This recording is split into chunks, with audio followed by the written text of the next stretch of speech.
ராமனின் பூஜைக்கு லிங்கமாய் வீற்றிருந்து இலங்கையில் புகழ் பூத்த திருத்தலமாய் விளங்குதற்கு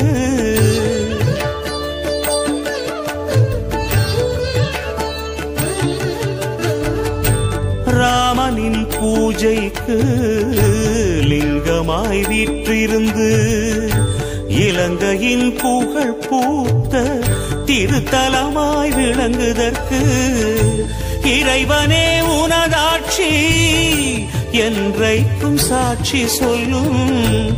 இறைவனே உனதாட்சி என்றைக்கும் சாட்சி சொல்லும்.